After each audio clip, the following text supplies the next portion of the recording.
मेरे हिसाब से जो यूरोपियन यूनियन है they are comfortable with India. I am gonna be straight, they are comfortable, we are no वे।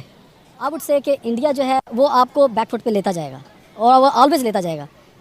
बेशक वो आप इसको वो हिंदुता कह लें या कुछ और कह लें, लेकिन ये होगा, ये है, ये रियलिटी है। हमें अपने आप को थोड़ा सा प्रूव करना पड़ेगा, फ्रंट पे आना पड़ेगा। Smart, India is always smart. आप उनकी मार्केट चेक करें, उनकी मार्केट में अगर आप इंग्लैंड के हिसाब से देखें, ऑल टेली कम्युनिकेशन उनकी इंडिया में है। क्यों? First of all they are very much like, इनका जो इंटर कलेक्शन है वो बहुत अच्छा है आपस में। नाज़रीन, कैटलिस्ट रिकॉर्ड के साथ मैंने कहा फ्रांस से या यूरोपीय यूनियन से हम ज़्यादा से ज़्यादा सबमरीन्स लेते थे या कुछ इस तरह के बड़े वेपन्स लेते थे। छोटे वेपन्स हम खुद मैन्युफैक्चर कर रहे हैं ऑलरेडी।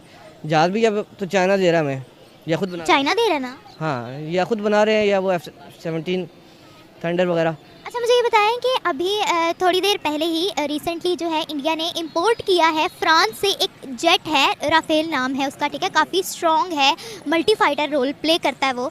तो अब जो इतने अच्छे ताल्लुकात हो रहे हैं इंडिया के फ्रांस के साथ, तो इंडिया को इससे कितना फ़ायदा होगा? इंडिया फ़ायदा तो ले रहा है। फ्रांस, जाहिर सी बात है, वो दोनों तकरीबन एक ही किस्म के ऐसे हुनरी ताकतें हैं। उन्होंने एक दूसरे को फ़ायदा तो पहुँचाना ही है। इन द एंड वो मुसलमानों के साथ तो खड़े नहीं हो सकते, फ्रांस वाले भी। आपको नहीं लगता कि इंडिया जो है अपने मुल्क के लिए बहुत अच्छा रोल प्ले कर रहा है अपना? हम लोग उनके, ऑब्वियस सी बात है, हम लोग अपोजिशन पे ही है ना उनकी, तो ये एक बहुत स्मार्ट रोल नहीं प्ले कर रहा इंडिया? नहीं, ऐसी बात नहीं है। इंडिया के दूसरे तैयारे, कुछ राफेल अभी तक आए हैं उनके पास, बाकी तैयारे तो उनके पास पुराने ही हैं, जो हर रोज़ उनका कोई ना कोई एक्सीडेंट हुआ होता है, क्रैश हुआ होता है। लेकिन वो इनिशिएटिव तो ले रहे हैं ना, इंपोर्ट तो वो कर रहे हैं ना? नहीं, इनिशिएटिव तो उन्होंने लेना है, जाहिर सी बात है, बहुत बड़ा कंट्री है। उन्होंने चाइना से भी टक्कर लेनी है, पाकिस्तान से, दो कंट्रीज हैं उनके दोनों तरफ, तो अपनी उस चाइना वाली साइड सेव करनी है। लेकिन फिर भी पाकिस्तान उन्होंने बेटर साइड है। फ्रांस से एक जेट इंपोर्ट किया है जिसका नाम है राफेल, ठीक है, काफ़ी ज़्यादा स्ट्रॉन्ग है, फ्रांस से उन्होंने इंपोर्ट किया है। अब मुझे ये बताएं कि इतना ज़्यादा सपोर्ट उनको वहाँ से मिल रहा है, फ्रांस से मिल रहा है, इससे इंडिया को कितना फ़ायदा होगा? आई डोंट थिंक सो कि राफेल लेने से उनको बेनिफिट होगा, क्योंकि देखें उनका बजट जो है, जो उनका दूसरा है बजट, जो डिफेंस बजट है, हमसे बहुत ज़्यादा है।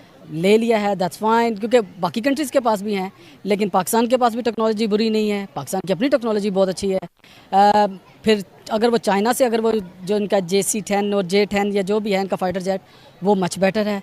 सो आई थिंक सो जो J-10C वो जो कोलैबोरेट है ना चाइना के साथ, we are much comfortable with them, we are much comfortable instead of buying from France और from anywhere else, we are much comfortable with the China.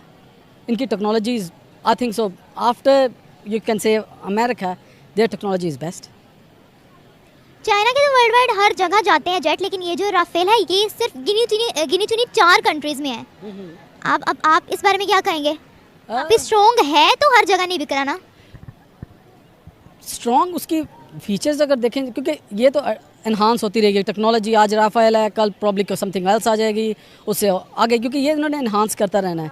लेकिन ये है कि हमें बस अपने आप को सिक्योर रखना है, सेफ रखना है। चाइना पाकिस्तान का दोस्त है, लेकिन अगर यूरोपियन यूनियन को इंडिया प्रेशराइज़ करता है और इंडिया का इस वक्त जो है वो बहुत ज़्यादा असर रसूख बढ़ रहा है दुनिया पे, तो ये काफ़ी चांस है कि वो उसकी बात माने। एक तरफ उससे पहले ऑब्वियसली पहले अमेरिका डालता रहा है प्रेशर, कुछ केसेस में, सबमरीन के केस में डालता रहा है प्रेशर कि वो ना उनको दे। तो अब ये ऐसा है कि मतलब अब इंडिया का ज़रा इंडिया ऊपर जा रहा है, तो मतलब ये तो वही बात है कि बस कि जिसका असर ज़्यादा है, तो सूख जो अपने मेहनत से ऊपर गया है उसका तो दुनिया पे असर बढ़ेगा। पाकिस्तान करेगा तो पाकिस्तान का असर बढ़ेगा। पाकिस्तान की चाइना के साथ दोस्ती है, उनका जितना मफाद पाकिस्तान के साथ वाबस्ता है उसमें वो बहुत बहुत अच्छे हैं, बहुत दोस्ती बहुत गहरी है। लेकिन जहाँ उनका कोई ताल्लुक़ वास्ता नहीं है, वो ज़्यादा उनका ये पॉलिसी है, उनकी ये फ़ॉरेन पॉलिसी में शामिल है कि वो दूसरे मुल्कों के मफादात में, दूसरे मुल्कों के झगड़ों में नहीं पड़ना चाहते। उनके अपने झगड़े बहुत हैं आजकल, जिस तरह अमेरिका के साथ उनका जो ताल्लुक़ बना हुआ है वो इस तरह से नहीं घुसते कि वो एक सिलसिला पैदा हो जाए लड़ाई का। या तो आई डोंट थिंक सो कि कोई उस, और पाकिस्तान को ये ख़ुद ही सॉल्व करना होगा जाकर। ऑब्वियसली जो फॉरेन मिनिस्टर है उनके ज़रिए और बातचीत के ज़रिए, और कोई ज़रिया नहीं है। अच्छा, मुझे ये बताएं कि अगर ये न्यूज़ सच हो जाती है, अगर इस पे अमल हो जाता है, तो अभी अगर मैं बात करूं फ्रांस की, तो फ्रांस ने जो है एक तैयारा है जिसका नाम है राफेल, वो दिया है इंडिया को, जो कि काफ़ी ज़्यादा स्ट्रॉन्ग है। तो भारत के साथ जो है फ्रांस वो खड़ा है, पाकिस्तान के साथ कौन खड़ा है? पाकिस्तान के साथ तो चाइना ही खड़ा है। अब चाइना भी क्योंकि अब एक सुपर पावर बन चुकी है, पहले तो कहते थे ना कि सुपर पावर बन रही है, अब तो वो बन चुकी है, जिसका कि ज़ाहिर है, जिसका कि पता चल रहा है हमें कि अमेरिका भी उससे घबराया हुआ है, क्योंकि वो तो हमें चाइना ही नज़र आता है। बात यही है कि क्योंकि हमने इस 40-50 सालों में, 60 सालों में कोई तरक्की नहीं की, इंडिया कहीं से कहीं पहुंच गया है। सो हम अभी भी 40-50 साल के बाद भी चाइना को ही ढूंढते हैं, चाइना को ही देखते हैं। वो अब इंडिया उससे बहुत आगे निकल चुका हुआ है। सो वो बात यही है कि मसला फिर वही आता है कि पाकिस्तान को अपने खुद हालात को ठीक करना होगा। ये सारा सिलसिला जो चल रहा है हमारा एड का और इंपोर्ट्स का, और ये इससे आपसे निकलना सवाल ये है कि क्या चाइना वाकई हमारा दोस्त है, क्योंकि बाकी कंट्रीज़ को तो वो के साथ उनका ट्रेडिंग वाला मामला है और हमारी वो इमदाद करता है। तो आप क्या कहेंगे इस बारे में? देखें जी, बात ये है कि ये जो ट्रेडिंग और इमदाद जो है ना, यू कैन से उसको फ़ायदा नज़र आ रहा है तो वो चाइना आपके मुल्क में है ना। अदरवाइज़ जिसको कोई फ़ायदा ही नहीं है वो आपके मुल्क में क्या करेगा, उसको कुछ फ़ायदा नज़र आ रहा है। उसने आपको जो एशिया है पूरा, या उसने जो यूरोप को टच करना है ना, वो आपके थ्रू से करना है, बिकॉज आपका जो जियोग्राफिक जो लेवल है ना, उस हिसाब से उसको चीपर पड़ता है हर चीज़। अगर उसने ट्रेड करना है तो ग्वादर से आपको वो इजीली यूरोप में, अमेरिका, ऑस्ट्रेलिया, वहाँ पे अपने आप की ट्रेडिंग कर सकता है, जो कि उसके लिए चीपर है, इंस्टेड ऑफ वो वहाँ से दूसरी जगह से या रशिया से या कहीं और से भी इसको एक्सपेंसिव पड़ता है। So everybody got their own benefits to use you, so that's the only thing. So हमें यूज़ होना है, लेकिन हमें अपना बेनिफिट भी देना है। इंडिया को बहुत फ़ायदा है। इंडिया तो बहुत ज़बरदस्त जा रहा है, मतलब there is no comparison. India जो है अब एक डेवलपिंग कंट्री से अब वो डेवलप नेशन में दाखिल हो रहा है। तो हम लोग, अब बात ये है कि उसकी कोई 200-250 बिलियन डॉलर की उसकी हो चुकी है एक्सपोर्ट। अब सारी दुनिया उसकी तरफ देख रही है, सारी दुनिया की तरफ दौड़ के जो है वो यहाँ आकर, इंडिया आकर जो है वो इन्वेस्ट कर रही है, क्योंकि पॉपुलेशन है एक तो।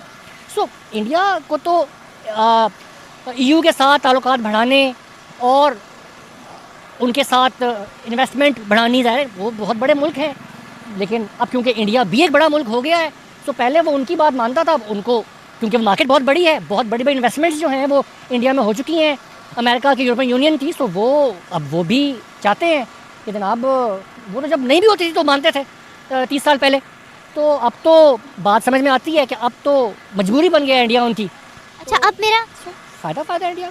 मेरा आपसे सवाल ये है कि क्या चाइना वाकई ही पाकिस्तान का दोस्त है? क्योंकि चाइना की अगर हम बात करें तो वो तमाम ममालिक से एज अ ट्रेडर डील करता है और हमारी वो इमदाद करता है। तो आपको क्या लगता है कि चाइना वाकई में हमारा दोस्त है? देखिए, दुनिया तो इसी का ही नाम है। अब it's a two way trade. मतलब ये है कि उसमें क्योंकि जो प्लान किया है चाइना ने, वो उसमें एक कॉरिडोर पाकिस्तान का भी था। ये कॉरिडोर तो वो चाह रहा है कि वो सेंट्रल एशिया से स्टार्ट हो और वो सारा गर्म पानी से वो होता हुआ तमाम उसका जो है, तमाम उसका माल जो है वो बड़े ही कम वक्त में जो है वो पहुंच जाए यूरोप और आगे भी उससे। तो बात ये है कि ये तो पाकिस्तान तो उनका एक पहला था कि एक पाकिस्तान को बनाया जाए एज एग्जाम्पल। तो Pakistan is just one corridor, ये तो कई कॉरिडोर्स हैं जो उन्होंने बनाए हैं। तो उसमें बात ये है कि उसमें ठीक है, पाकिस्तान के साथ दोस्ती भी है उनकी और वो पाकिस्तान को अच्छा समझते हैं और बीच में हेल्प भी करते हैं। बाकी तो मतलब इसे टू वे ट्रेड, जाहिर है। अब बात यही है कि अब जो हमारा